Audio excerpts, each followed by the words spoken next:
Hello everybody, this is Laddie the Outcast, and welcome to my next side Let's Play that's going to be taking place here between Ventus's scenario and Terra's scenario and Birth by Sleep even. Let's see what game it is. It's a Game Boy game.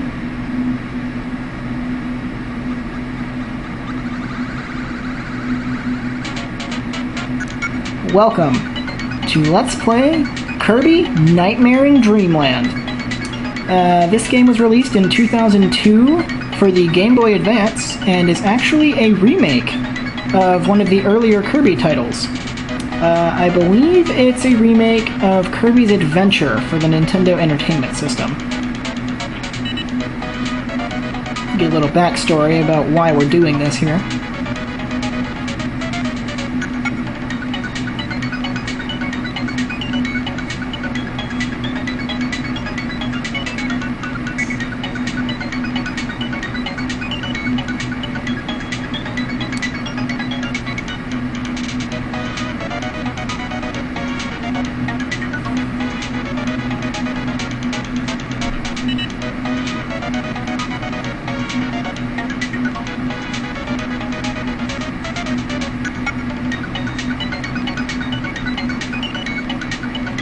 And that's our reason for going on this quest.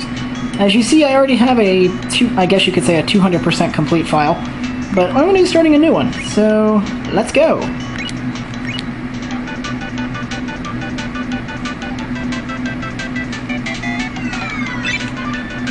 Alright, I'm going to take a brief second here to explain the controls.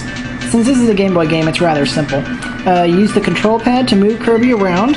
You can press up and he'll float. If you hold down, he'll crouch. That it's really nice because it really reduces your hitbox. And then L and R don't do anything. You press A, you can jump. You tap A repeatedly, you'll do the float thing again. Generally faster than holding down up.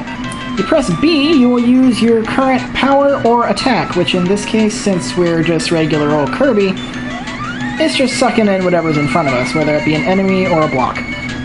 However, we are not completely defenseless in that regard. Not only does the inhale kill enemies, if you crouch and then hit either A or B, you'll do a sliding kick, which can damage, I believe, everything except for metal blocks, indestructible enemies, and bosses. So, let's head into the first level of Vegetable Valley here. Ah, this enemy! That enemy I just inhaled was a Waddle Doo. If you inhale it, you will get the beam ability, which just does this. Not a bad ability for the beginning of the game. Those flying enemies up there are Bronto birds. You will see plenty of those throughout the course of the game. This enemy right here is a Sparky. You suck it up, you get Spark, which creates a nice little force field around you. Oh crap. I actually didn't mean to kill that guy. I believe his name is Hothead? Oh, that's right. If you press start, you open the menu here, which will, it tells you about your current ability. If you don't have one, like me, you'll just get that message. Alright, this is Hothead, I believe, and when you swallow him, he gives you fire. Now, if you press the select button while you have a copy ability, which is what these things are called, you'll discard it in the form of a star, which then you can suck up and swallow again, or you can spit it back out at an enemy like that. Alright, this is a door. When you press up, you'll go into it. That's mainly how you progress through the levels.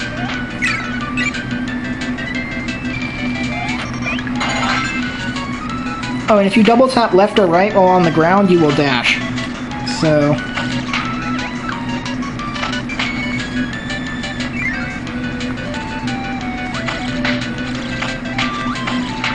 that thing that was wearing blue that I killed earlier was a Poppy Brothers Jr. In other Kirby games, they will give you a power, but in this game, they don't.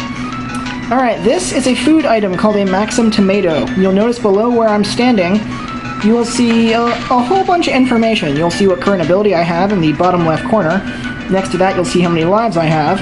Next to that, you'll see those 6 red rectangles. That is my vitality meter. Every time I get hit, one of those rectangles goes away. If all of those go away, I lose a life. And right next to that's the score. Not really important. Anyway, there are 2 types of food items in this game. There's what's known as the It's called different things in different games. In this game, it's called the Peppy Tonic. And then there's the Maxim Tomato. The Peppy Tonic recovers 2 vitality points, while the Maxim Tomato, as its name suggests, refills all 6. So, nice to know. I don't need it, so... Alright, here's the goal. The goal game's kind of tricky. I'm just going to go ahead and explain it right now. Basically, it's like... you'll see. Ah, so close. What you have to do is you have to hit the A button at the exact right time to go as high as possible. If you can make it all the way to the top, you get a 1-up. Alright, this is a sub-game. You will periodically find these scattered throughout the level. You can play these games for 1-ups. This one in particular is Bomb Rally. What you have to do is you press A at the right time to knock the bomb onto the opponents. Depending on your placing, you will get either nothing or varying 1-ups. So let's give this a shot.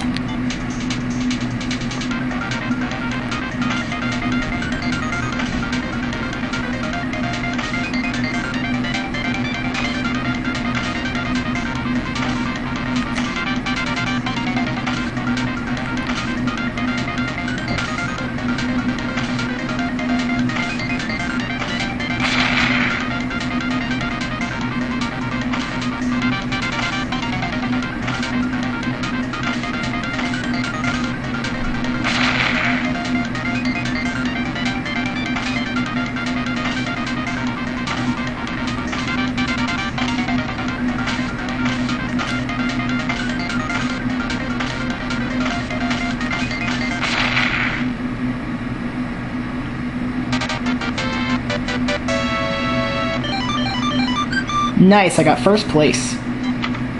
One thing about the Kirby games is that these games, this game in particular, auto-saves periodically. So, yeah.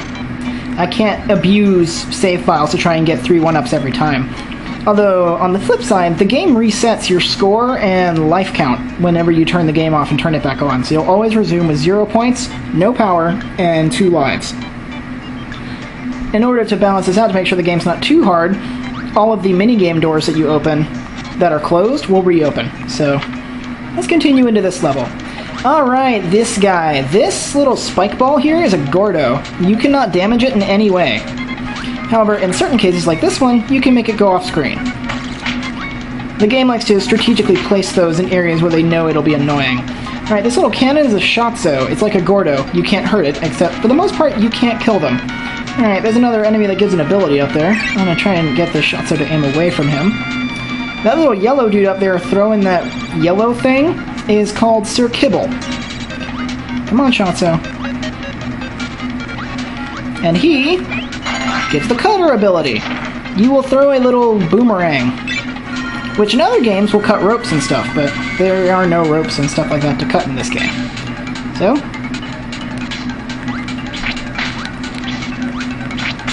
ow. See? I took a hit, only lost one thing.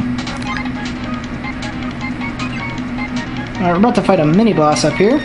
This is Poppy Brothers Sr. Notice he throws bombs. Got him. I actually want to get rid of Cutter. And there is no bomb ability in this game. What, you ask, is this guy's ability if there's no bomb ability? Probably the most destructive ability in the game. Crash. Its use, I'll show you in just a moment.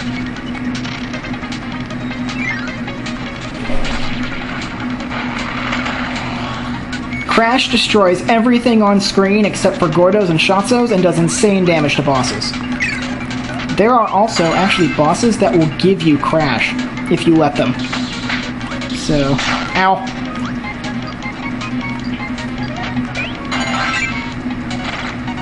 Maxim Tomato, thank you.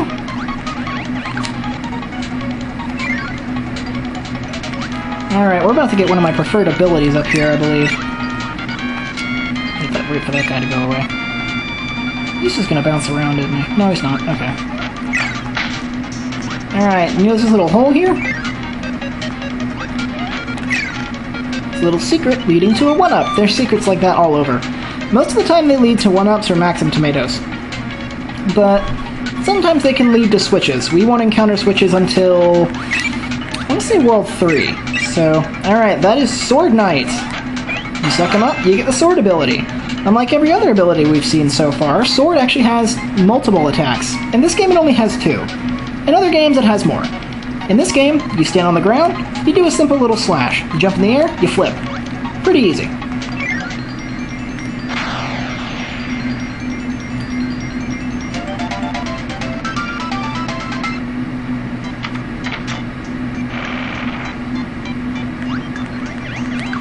I think that's everything I'll do for this episode, so I'm Laddie the Outcast, and I'll see you guys later.